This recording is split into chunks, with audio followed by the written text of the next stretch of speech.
So ayan, pumasok na mga ka-hunter.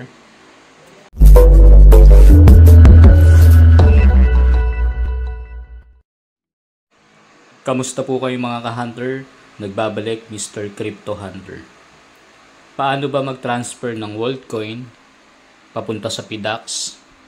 At dito sa PDAX, ititrade natin si Worldcoin para maka-cash out natin papuntang GCash. So yan ang ituturo natin pagkatapos ng aking malupit na intro.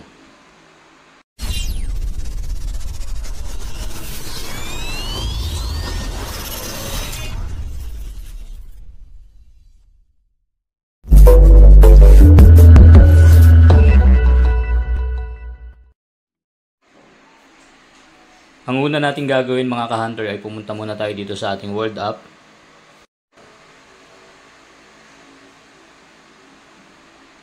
So dito mga ka-hunter, may kita natin yung pinaka price ni Worldcoin kung magkano. Sa peso na to, ito 50.12. At click muna natin tong wallet natin. Dito mga ka-hunter, make sure nyo lang na nasa spending yung inyong Worldcoin. So dito nyo makikita kung nasa spending. At sa baba dito naman pag naka-bolt. Pag naka-bolt yan mga ka-hunter ay hindi nyo yan mawi-withdraw. Kasi mag-antay pa kayo para mai-transfer siya sa spending. So kapag na-spending naman siya, i-click nyo na tong 3 dot. At click nyo lang tong withdraw. Click nyo yung Worldcoin. At itong to crypto app. So, click nyo yung to crypto app. So, dito guys, may mga address na ako na nakalagay dito.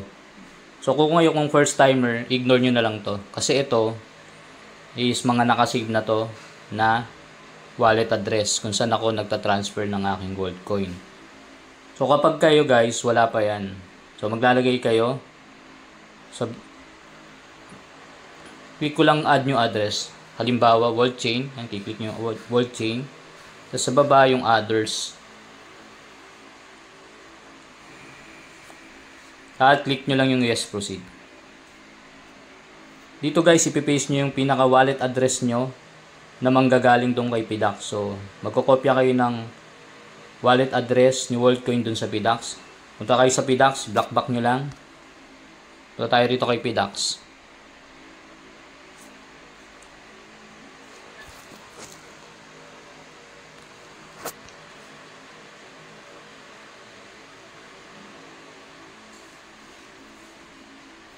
Pag nandito na kayo kay PDAX, click nyo lang itong portfolio. At itong deposit. Tapos hanapin nyo si World o WLD, World Chain. Ito yon. Tapos ito yung pinaka wallet address ni Worldcoin.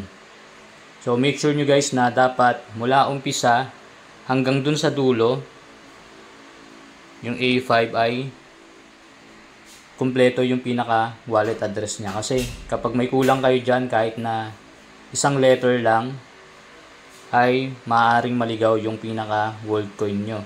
O hindi siya makapag-transfer ng maayos papunta dito sa PDAX. So, click nyo lang yan. Click nyo tong green para makopy siya. So, 2 beses guys. Para sure na na-copy nyo talaga siya. So, balik na kayo kay World App. At dito nyo siya ipipaste. So, click nyo lang yung paste. Mula umpisa, OX hanggang 5A5. Make sure nyo guys na dapat parehas yan. So, click nyo lang 5A5 at OX. Kapag sure na kayo mga ka-hunter na okay na siya, ay click nyo lang tong continue.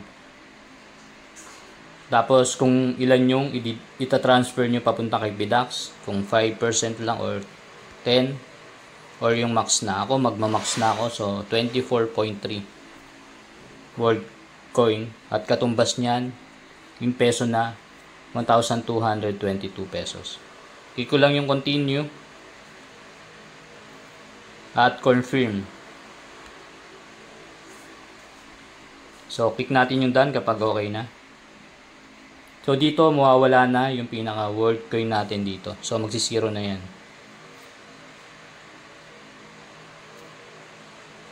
So, yun. Nag-zero na.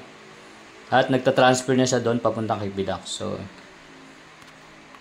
medyo refresh natin to. Tignan natin si Bidax.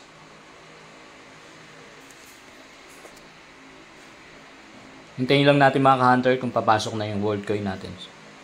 So yun, pumasok na at nag-appear na dito. At kung makikita natin dito sa portfolio natin pag click, ito na yung pinaka world coin natin. So nandito siya. 24.3. Yung ka-hunter ay iti-trade naman natin siya. I-click nyo lang yung world. Dito sa pagtitrade, ibebenta na natin siya. Depende sa inyo yan.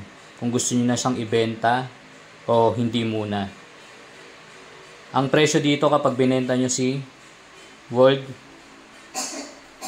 ay 48.32. So maliles pa yan, mababawasan pa yan. Ang total estimate niyan kapag trade natin, halimbawa, sisell ko na, trade. Dahil ibebenta na natin siya, click lang natin yung sell. At imamax ko lang. So, ang market sell price niya is 48.4 at katumbas niya is 1,181 na lang. So, nasa inyo yan mga ka-hunter kung gusto niyo na siyang ibenta o mag-aantay pa kayo na tumaas siya. So, ako dahil nga itinuturo ko sa inyo to, ibebenta ko na siya para ma-transfer naman natin siya papunta sa ating GCash account. So, click ko lang tong sell kapag okay na. At confirm lang. So, view asset dashboard. Sa home ko na. Home.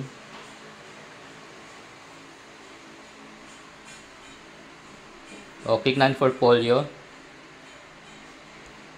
Refresh ko lang. So, dito meron na akong PHP. At nawala ng yung world coin ko rito. World chain ko nawala na. So, 0 na siya. At naging PHP na nga yung pinaka-balance natin dito. Pwede na natin siyang matransfer sa ating GCash account. So, paano pagta-transfer? Cash out lang. Tapos, click nyo to yung bank and e-wallet. Dito, hanapin nyo na si GCash. Pwede rin pala kayo mag-transfer dito guys ng mga bank account nyo kung meron kayo para diretso na sa inyong bank account kasi marami naman yan. Pwede kayong mamili dyan, Union Bank, BDO, meron din dyan. At iba-iba pang mga bank e-wallets. So dito tayo sa GCash. Imamax ko na yan. So meron nga palang 15 pesos transaction fee dito guys. So ano lang natin, 1,060. Account name, account number,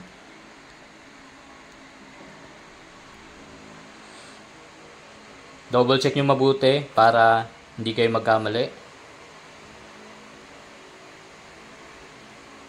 At kapag okay na, click nyo lang yung cash out.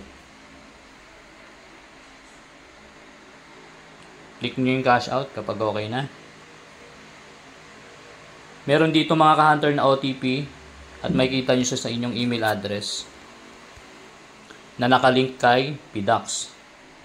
So dapat kung ano yung ginamit yung email address ay active yon sa pagre-register nyo kay Bidax. So ito sa akin 632555.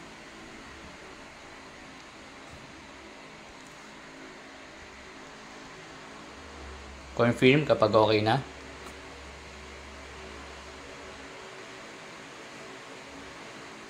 Click ko lang tong back to dashboard.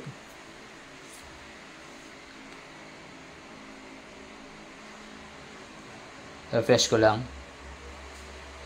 So ito bumalik na sa dating balance niya. Yung pinaka-balance ko dati dito sa Bidax. At click natin yung ating GCash kung okay na, kung pumasok na.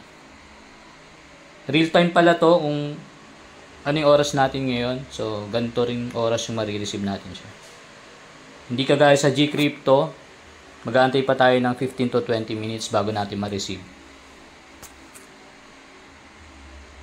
So, ayan, pumasok na mga ka-hunter. Click natin yung transaction. Kung galing ba talaga kay Pdax yan. So, ayan. Cash in from Pdax. 1,160. So, ayan mga ka-hunter, kung may natutunan kayo dito sa aking pagta-transfer ng Volt Chain papunta kay Pdax at renade natin siya kay Pdax para maka-cash out natin papunta naman kay GCash. So kung may natutunan kayo mga ka-hunter, huwag nyo naman sanang kalimutang i-click ang subscribe button, notification bell, para ma-update ko pa kayo sa mga susunod kong mga video. At kung meron pa kayong gustong i-suggest, ay i-comment nyo lang dun sa baba para masagot ko yung inyong mga suggestion o yung mga iba nyo pang katanungan about Worldcoin o sa mga pagta-transfer ng World Chain papunta sa iba't ibang platform. So ituturo ko yan sa inyo guys kung alam ko yan at gagawan din natin ng mga video. So maraming salamat mga ka-hunter. Ingat kayo palagi.